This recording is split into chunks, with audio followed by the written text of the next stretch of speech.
Bob Julio's Discraft CEO displays why they are the leader in this market. Matchplay kicks off this weekend in place of that second All-Star event that doesn't appear to be coming. Disc Golf Google search history gives us some positive and oblique offseason and really not so much more. This week in Disc Golf.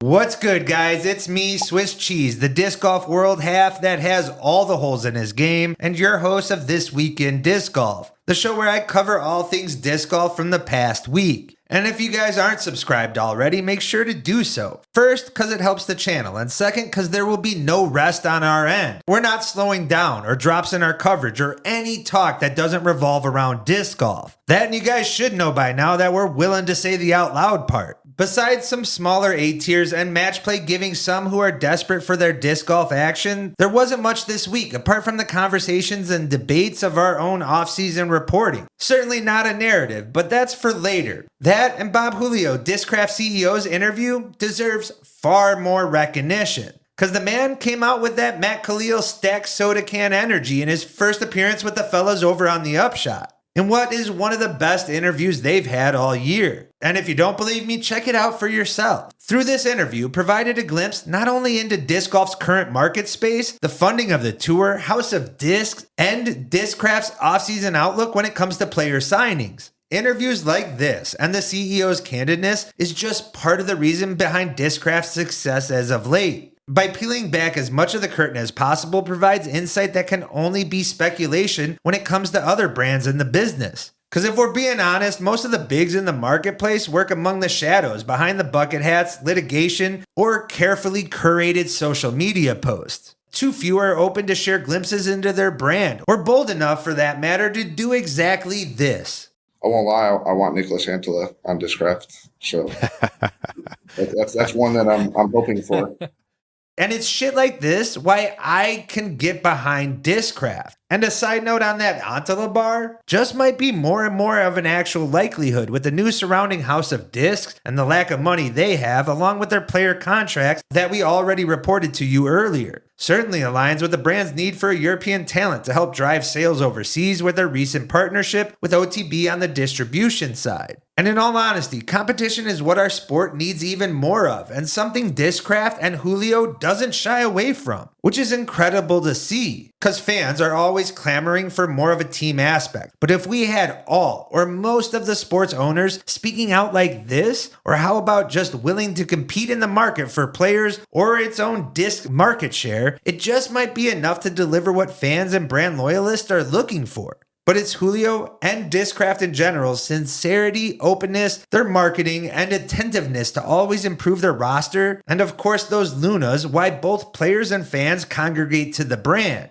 as they were bold enough to not only establish the ceiling of player contracts in Paul McBeth's signing, but also were smart enough to not rest on their own laurels and put together one of the greatest off seasons just this past year. And one that I fully expect to do again this year. Add his insights into his upcoming offseason, specifically Discraft's direct acumen and their approach that provides proof of at least what the best in the business tactics are and what some players might experience during negotiation talks. Yeah, no, we look at them individually on their ROI and what they're bringing to the table. They're a marketing tool in that aspect, and I think you have to do that. As far as like overall budgeting, the goal is always to try to break even on all the players, and that's hard to do.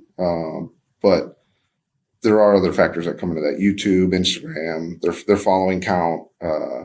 But the goal is usually to break even. Now, break even isn't as easy as people think because there's opportunity costs, right? So if it costs you like 10,000 discs for this player to break even, you know, those are discs that we could have sold for a profit. So we have a balance there where it's within our realm of what we can do, and it makes sense for us.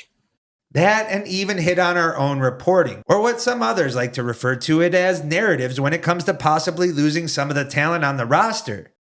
We have a great relationship with the players. There's no trickery going on with Discraft. We're not, trying to like force people to quickly sign or auto renews or whatever these tactics are that a lot of things we see in the sport that happen. So like it's very open. If someone doesn't want to be here, we would gladly allow them to move on, and vice versa. So I feel like all our relationships are so good that we already kind of know where we stand before we even get to this point. So feeling pretty good about everything.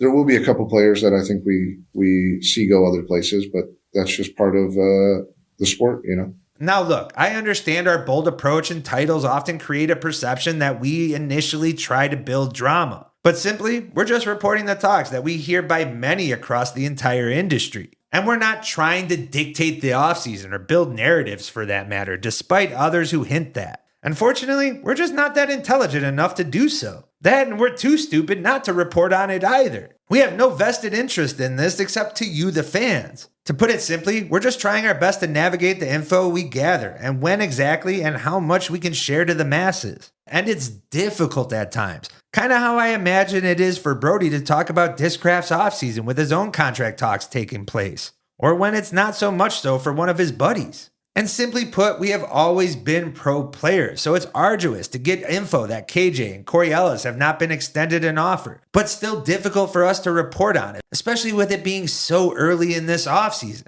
Add the fact the market the players are currently facing, and the fact that there's really nowhere else to go, we could very much still see re-signings of these players just at an even lower of a price tag. The offseason is more than taking shape, and it will be bleaker than the past years, even if you want to classify it as getting back to pre-COVID numbers. Tour cards and expenses are not getting any lower, but the contract offers certainly are. Add that there's still whispers of even a bigger ball yet to drop, it should only continue to get more interesting from here. One that doesn't include Eagle leaving MVP, because there's almost no chance he enters this free agent market on his own choosing. But just last offseason proved that these player contracts always include an out for the manufacturer. Maybe the foundation guys heard some deets we haven't heard. Now let's get into some disc golf, as the Match Play event kicks off today as it marks the end of the Disc Golf Pro Tour season. Chris Dickerson was needed to supplant Isaac Robinson on the roster, but the fans can expect 3 days of action, even if some of it's consolation battles.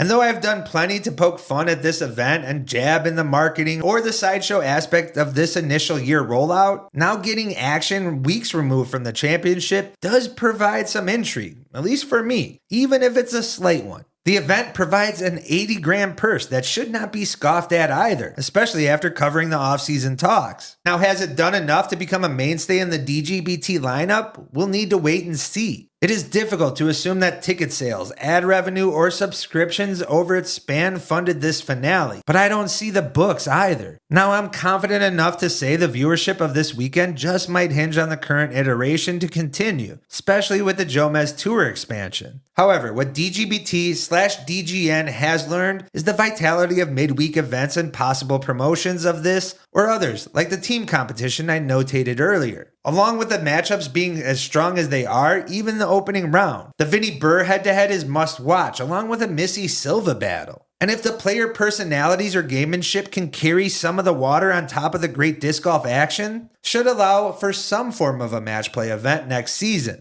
But I'm still here saying that a pick-your-own doubles would be even better. Now, for those desperate to look for any positive in this short offseason, Chase Ashley just might have delivered what you needed. And that's by providing some statistical metrics when it comes to data surrounding Google searches. Something that I'm here for, as this is absolutely incredible reporting. Chase has been tracking Google Trends monthly, compiling statistics from the past 3 years, and the sport appears to maybe, just maybe, turn the corner from the COVID bubble burst, with an actual positive trend in the worldwide interest in disc golf over the past 6 months. And sure, it might have been aided by the European markets, especially around this year's Worlds being in Finland. But it shouldn't erase the reduced decline in monthly search volumes here in the States, especially when that market contains as much as 75% of the total search histories in a month. And goes further to show we as a sport just might be able to return to some of that pre-COVID growth metrics, which in all honesty was nothing to scoff at either, even if it wasn't as large as that COVID boom. This rising trend, including efforts to continue all aspects of media, both professionally and on the amateur or social media side, will only help. And being able to transition that across the entirety of our sport, even at a small percentage, something that our sport has found difficulty in doing so, could truly impact the game even further. Getting casuals or even strong consumers into other algorithm content, fan pages, and all different sources of media helps further buy-in of the game and provides not only growth, but maybe even more importantly, the retention of new players. In some other news, Jomez releases that their series finale will be held at Cactus Rock, the Paul Macbeth designed and Dylan Cease owned property. And with rumors of this not being just a stop for the Jomez finale next year, the course is finally entering into a possible future tour location. One which we were there during the early stages of its formation, but even then saw the potential of a pro-style course that mimics the Paul and European flair of manicured fairways in a wooded and elevated terrain. The fact that it is now taking shape of possibly being a future destination stop for not only the tour but for fans is exciting for the sport. Now let's get into some quick hitters and get you on your way. First, there was Halloween that featured not only fans dressing like pros, including one as Drew Gibson even, but also the pros got into the fun action too. Everything from Seinfeld, Monsters Inc., Elphaba, and even the ones partying it up over at Halloween. That also featured a Germ 3D printed disc golf totem that I guess was all the rage. I know if I was twisted on some caps, I'd be staring down that fucker. And while I'm on the topic of monsters, Gavin Babcock and Adam Hammis both snagged a buck, while Silas caught his own monster over on the water. Things might be getting so bad for House of Disc that they're now advertising on The Price is Right. Cole not only got his ride back, but caught a Hornets game with some Discraft boys and DGPT employees, while Ricky took to a race over at the Phoenix Raceway. Gannon's out there searching for some sciatic nerve help, while Casey's looking for help of his own just with his wedding plans. Speaking of which, Yuli celebrated an anniversary and became the top PDGA member to beat different players 6,694 in fact, as he loves those salty C tiers. Even the GOAT just got into that player whatnot craze. And guys, go check out some of our merch in the wild like it's intended to, and make sure to follow the content on Nathan Johnson's page as Cassidy learns disc golf and becomes a growing disc golf personality of her own. Well, that wraps up this week in disc golf. Shout out to those of you over on the Patreon, including some of the new ones. And be on the lookout for even more juicy details behind that paywall. And of course, while I'm sending out the thank yous, I want to reach out to every one of you that have stayed this long for me to thank also. If you guys enjoyed this video and you're not subscribed, what's going on? Make sure to do so already. And if you haven't, hit that like button, comment, and share.